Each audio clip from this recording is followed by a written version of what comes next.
Hey guys, and welcome to another Battlefield 4 video. Today I want to talk to you guys about my first impressions and experiences playing the Battlefield 4 beta.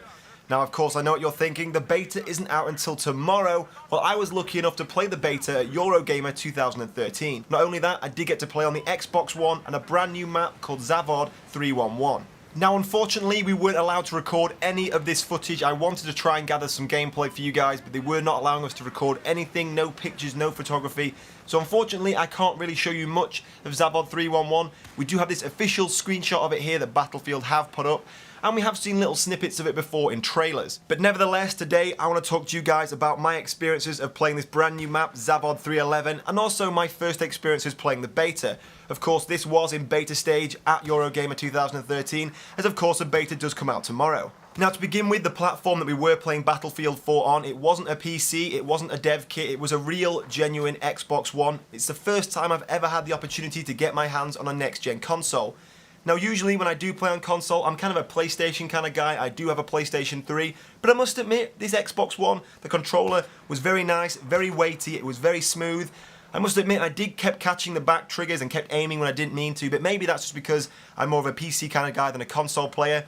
Of course, one of the biggest differences I noticed was it was in 60 frames a second, and it was still unfortunately in 720p, it wasn't in full HD, but those 60 frames really did make the game look very, very smooth. For any of you guys who do play on console, you'll be interested to know there was no aim assist. Now whether or not you could turn that on or off in the options, I'm unsure, but as standard there is no aim assist turned on in Battlefield 4, which as you can imagine makes a big difference to the gunplay. Now graphically, as you would expect being a next-gen console, it was a massive step up from the current PlayStation 3 and Xbox 360, but I will say straight away, those graphics in 720p don't look as good as they will do on PC, or even as they do currently on PC. The textures were a little bit murky, things looked a little bit blurry close up, so it is unfortunate that it is still in 720p. Now moving on to the map itself, Zavod 311. This is a map that we got to play at EuroGamer. It's the first time anyone's seen this map and anyone's had an opportunity to play this map. We were very, very lucky to play this. Unfortunately, it won't feature in the public beta. The beta will be Siege of Shanghai and possibly Paracel Storm later on.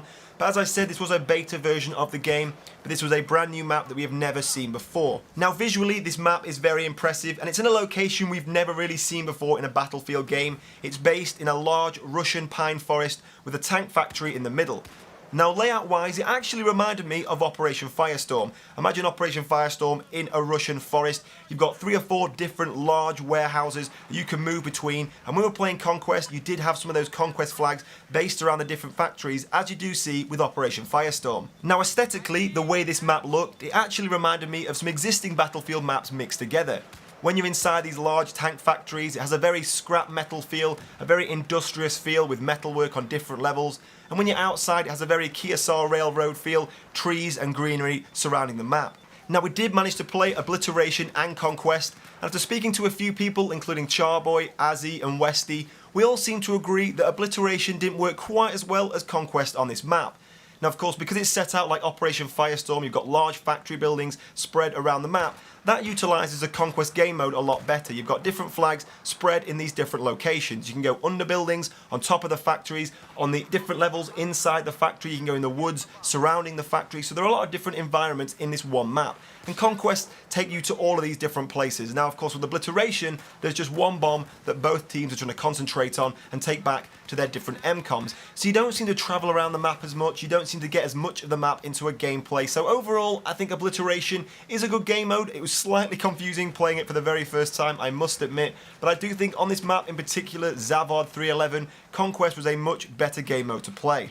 Now of course the gameplay itself, we only played for about 45-50 minutes, so it's only really the tip of the iceberg of what is yet to come. With the beta release tomorrow, I will be going into real depth with that later on.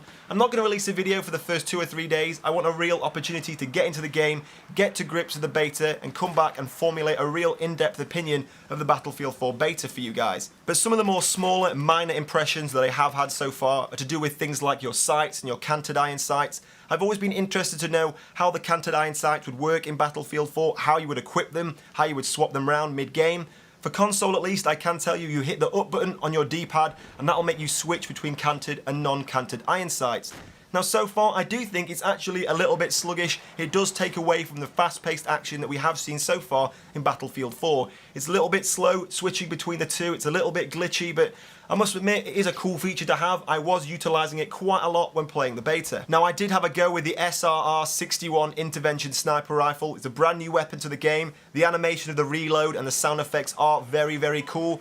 But also when I was using it, I did notice the hit detection was pretty spot on. It was much better than Battlefield 3, a hell of a lot better than Bad Company 2. So far the hit detection did seem pretty accurate. Of course, it was pretty hard to use. There is no aim assist on the consoles anymore, as I said. But when you were getting those kills, it did feel very satisfying, and the hit detection did seem pretty on it. But that's all the info I'm going to put in today's video. I don't want this video to be too long, but if you do have any more questions you want answering about the Battlefield 4 beta, don't forget to leave them in the comments below. As I've now played it, I will try and answer as many of those as I can for you guys. And as I said, keep your eyes on the channel. Maybe Thursday, Friday, I'll have a very in-depth review of the Battlefield 4 beta. But in the meantime, guys, if you did enjoy the video, please hit like and comment below. It does help me out a lot. And thanks for watching, guys, and I'll see you soon.